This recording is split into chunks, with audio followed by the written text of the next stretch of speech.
Welcome in, everyone. From Zion to Zero Chill, a week of sports soap operas.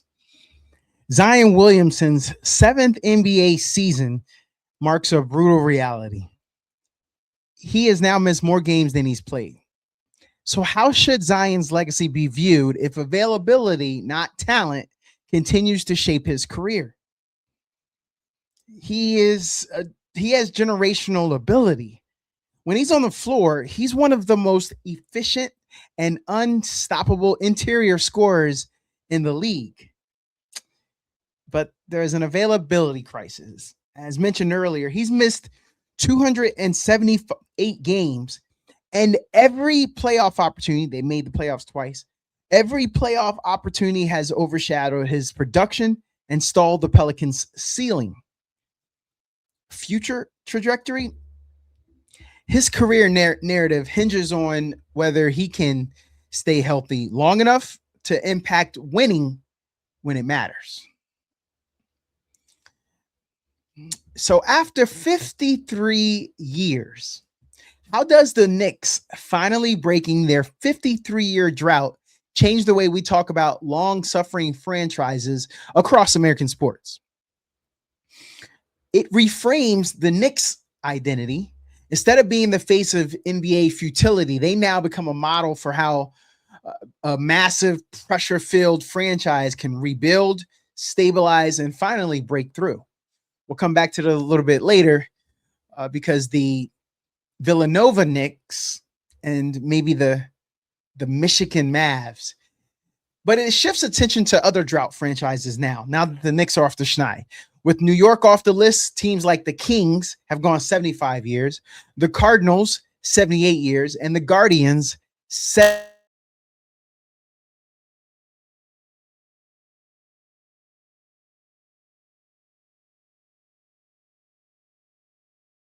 alignment, coaching, roster continuity, front office stability, and cultural buy-in all mattered before you start going down the path of star chasing or worrying about market size.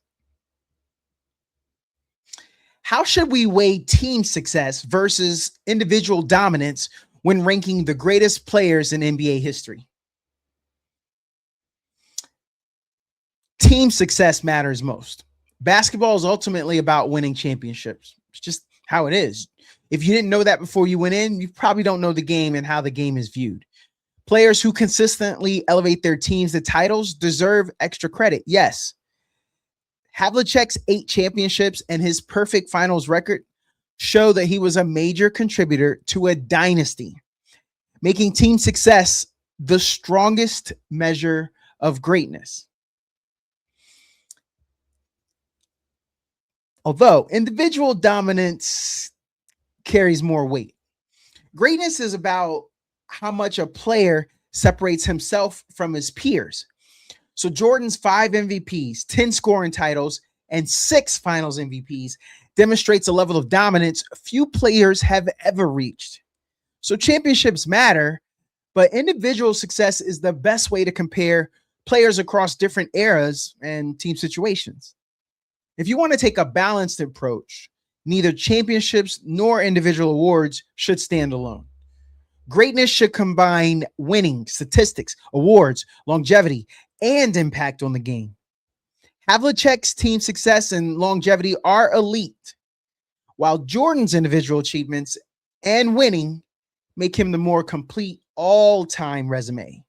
But both deserve a place among the NBA's greatest legends. So, is John Havlicek the most underrated all-time great because he played before the social media megaphone era, or does Michael Jordan's resume make any greatest of all time conversation that doesn't include him feel like a comedy sketch? If Havlicek played today, he'd be a content machine. The man never stopped running. He averaged 20.8 points, 6.3 rebounds, 4.8 assists, and was basically the original I don't get tired meme. He led the league in minutes multiple times and played like someone who thought Gatorade was a performance-enhancing drug. In today's NBA, with player tracking cameras, advanced analytics, and TikTok edits, Hondo's motor alone would have had him trending every single night. He'd be Jimmy Butler's work ethic with Steph Curry's conditioning and Jrue Holiday's defense, and NBA Twitter would lose its mind. But Jordan's resume is the Thanos gauntlet. Every stone is a flex. 6 rings, 6 finals MVPs, 10 scoring titles, a defensive player of the year. Jordan's resume isn't a list, it's a threat. You can't hype Havlicek. Oh, look, I'm going to be open-minded. If you're excited about Havlicek, I want you to be excited. And he does deserve more love. But MJ's career is basically the NBA's version of a cheat code that someone hasn't patched. It's even if Havlicek had today's media machine behind him, he's still run into the Jordan wall, and that wall is 6'6", wearing 23, and averaging 30 a night. The real question: are we underrating Havlicek or overprotecting Jordan's mythology? Havlicek won 8 championships, made 13 all-star teams, and was all defense 8 times. That's not a resume. That's a LinkedIn flex. But Jordan's mythos is so strong that even mentioning another name in the GOAT conversation feels like you're committing basketball blasphemy on live TV. So the debate becomes, are we ignoring Havlicek because he played before the highlight era, or because Jordan's legacy is basically wrapped in bubble wrap and guarded by the Secret Service? How seriously should the Spurs consider adding LeBron at this stage of his career? And would the upside justify reshaping their roster to make it happen? San Antonio has the cap flexibility to outbid most contenders, giving them a legitimate financial edge. LeBron's versatility and playmaking would immediately elevate the Spurs' young core without disrupting Wembanyama's development.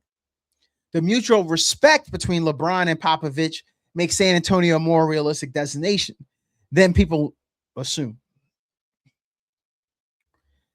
How does a moment like Cape Verde's 40-year-old goalkeeper Vozina's debut reshape the way we think about age, opportunity, and who gets to become a hero on the world stage? A lifetime of grinding. Vozina spent decades playing in smaller leagues with little spotlight, building resilience and experience that finally paid off when he stepped onto the World Cup stage at 40. His patience was rewarded.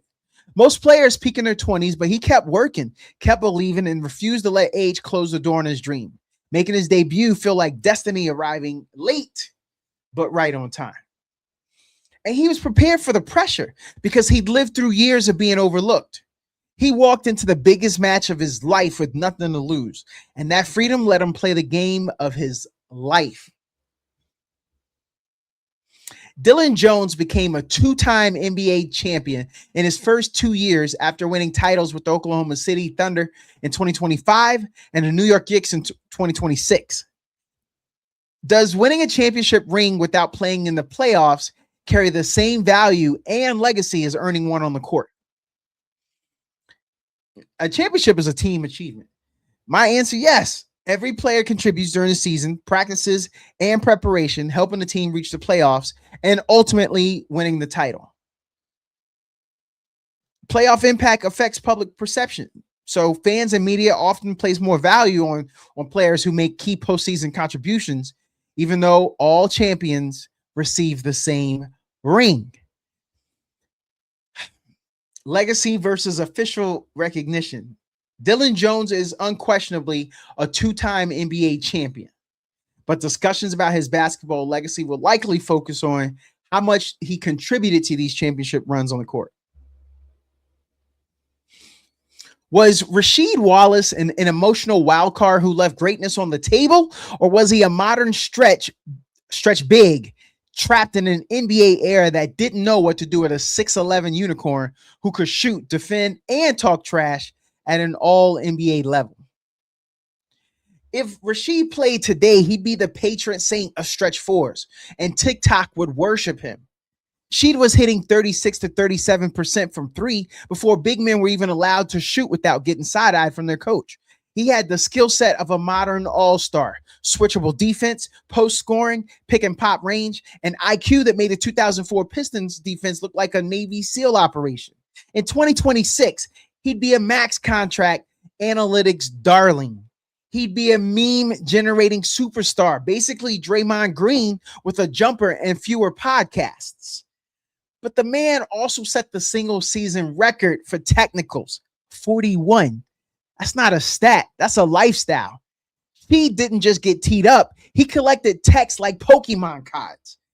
Refs treated him like he was personally responsible for their student loans. Did it cost him? Absolutely. There were nights where he was the best player on the floor and nights where he was the best player in the locker room because he'd already been ejected. That volatility kept him from stacking all NBA teams the way his talent said he should. The truth is, she didn't underachieve. The league understood him, but they understood him in a failure type of way. He averaged 16.7 points and 6.7 rebounds, elite defense, and was the missing piece that turned Detroit from tough out to championship problem. But he played in the era that wanted big men to post up, shut up, and never shoot threes. Sheed was a prototype.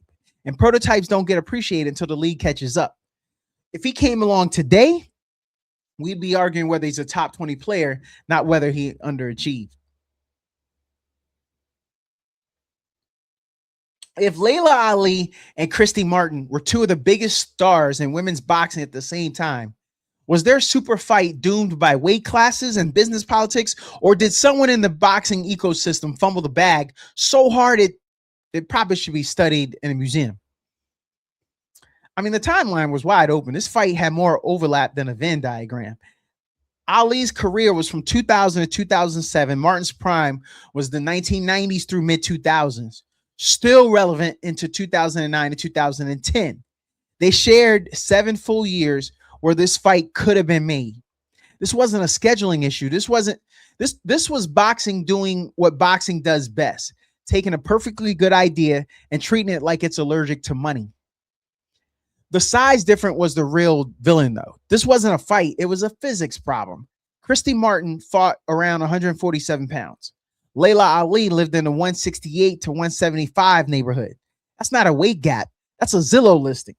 Asking Martin to move up that far, that's like asking a Prius to drag race a Hellcat. And Ali coming down, that ain't happening. She had the leverage, the star power, and the genetics of a heavyweight superhero. But if we're assigning blame, it's a group project, and everyone deserves a C-. Promoters didn't push it. Networks didn't demand it. The weight classes didn't cooperate, and both fighters had zero incentive to blink first. Martin wanted the payday, but not the size disadvantage. Ali wanted the spotlight, but not the risk of losing to a smaller legend. So the fight died the way most great boxing matchups die, quietly, slowly, and with everyone pretending it was never realistic in the first place. Yo, the Pittsburgh Steelers are catching heat from NFL executives for their draft strategy surrounding Mekhi Lemon. Questioning, were they exploiting a tactic? He was on the phone when his name got called. Do you think the teams like the Steelers are innovating within the rules, or does using loopholes in the draft process hurt the integrity of the NFL? I mean, I don't have a problem with it. The NFL is too competitive to expect teams not to use every legal angle possible. If other executives are upset, that sounds like less of an ethics issue and more like frustration that they didn't think of it first. With teams making bold moves, fan bases melting down, and analysts screaming overreaction every 5 minutes, how do we actually tell which offseason storylines are real warning signs and which ones are just June hysteria dressed up as football analysis? The Bengals are basically telling Joe Burrow, we fixed the defense, now please don't break again. Cincinnati went full HGTV makeover on the defense side.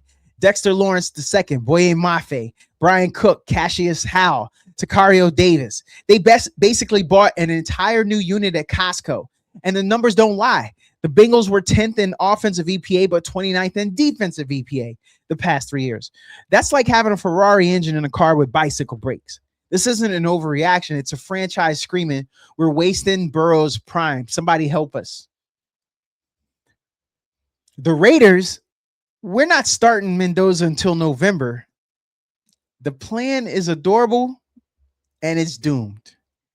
Every year a team swears we're not going to rush our rookie quarterback, and every year reality says that's cute. The Raiders have Kirk Cousins, a roster with more holes than a fishing net, and a number 1 pick in Fernando Mendoza, who fans will demand to see by week 5. Look, it's not an overreaction. It's NFL history. If Cousins sneezes wrong, Aiden O'Connell might start before Mendoza does, but by Halloween, nah. That Mendoza jersey is getting game day sweat on it. All right.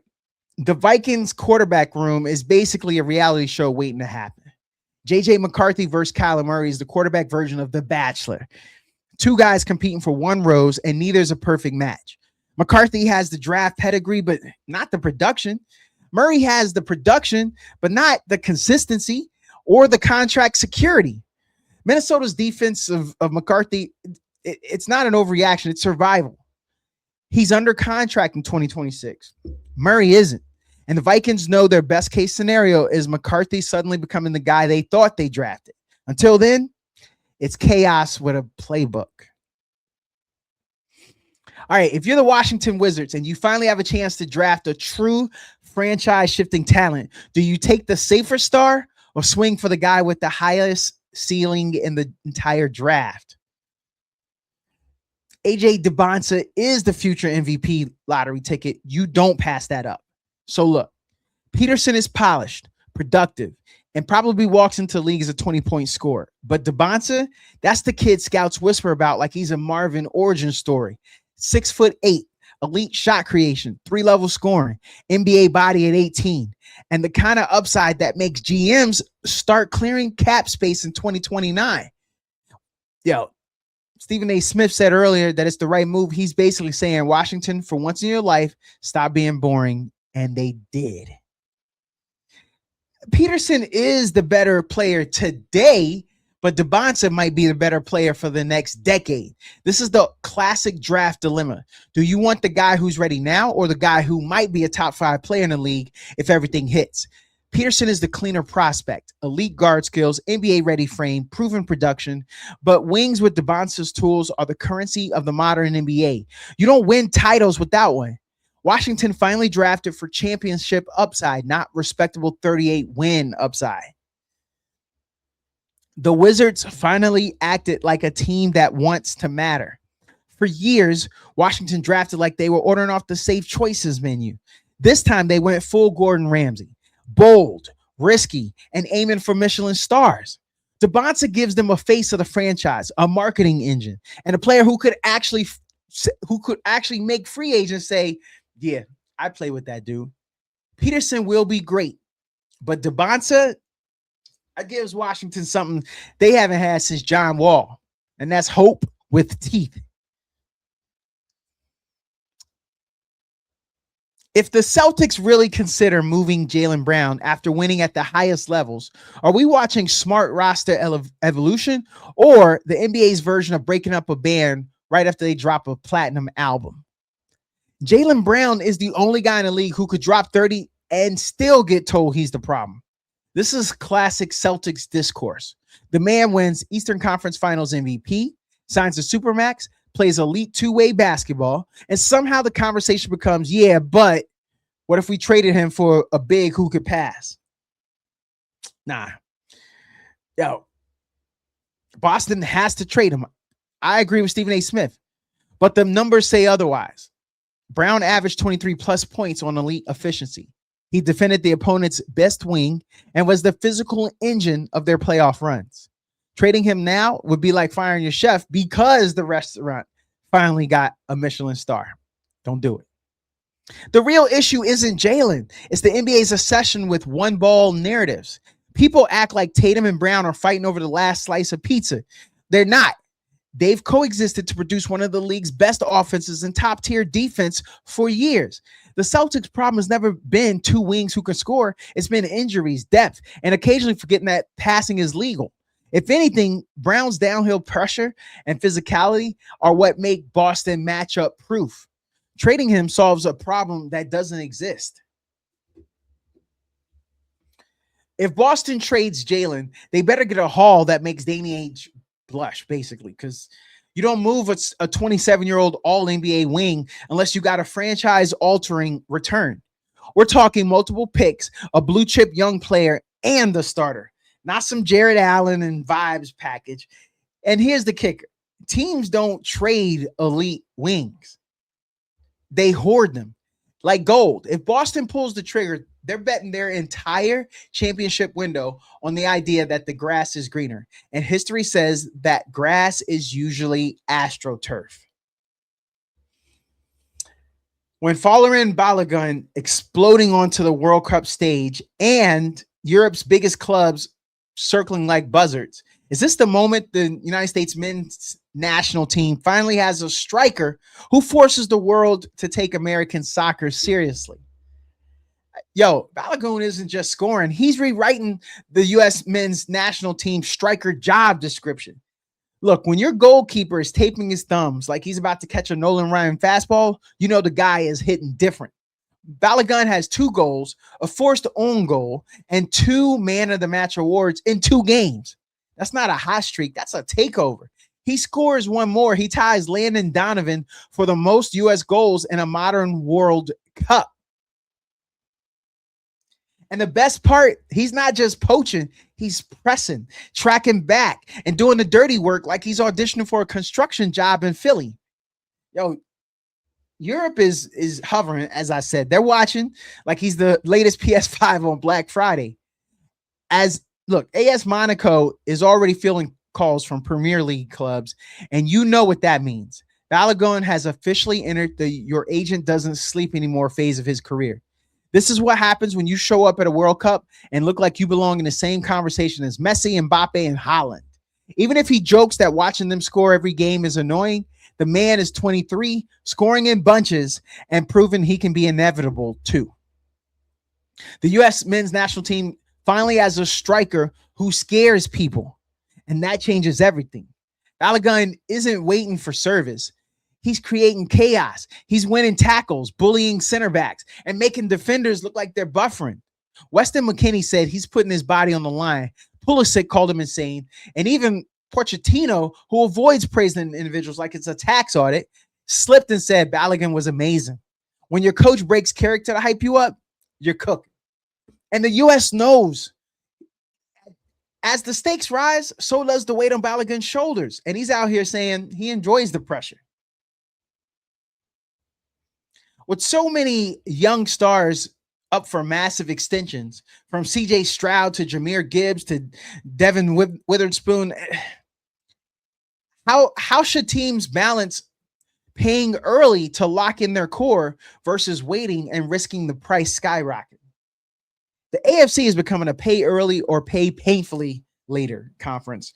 Teams like Houston and Detroit are staring at the same dilemma. Stroud and Gibbs are already outperforming their rookie deals. And every month they wait, the market moves. Look at how fast quarterback and running back numbers have jumped. If you believe these guys are your franchise pillars, locking them in now saves you from cap crushing extension 2 years from now. The AFC arms race is real and hesitation costs money. Miami's blueprint shows how extensions can define your identity. The Dolphins publicly labeled a chain, Brewer and Brooks, as their pillars, and they've extended 2 of the 3 already. That's a front off saying this is who we are, this is how we play, and these are the guys we're building around. It's clarity, and clarity wins in the NFL. When you know your core, you can draft, trade, and spend with purpose instead of scrambling every offseason. The defensive market is about to explode, and corners might lead the charge. Devin Witherspoon is the name nobody's talking about loudly enough. If he keeps ascending, he could reset the cornerback market the same way Sauce Gardner is expected to. And when one elite young corner gets paid, the ripple hits everyone. pass rushers, safeties, even linebackers. Teams that wait too long on their defensive stars are going to get caught in a price surge they didn't plan for.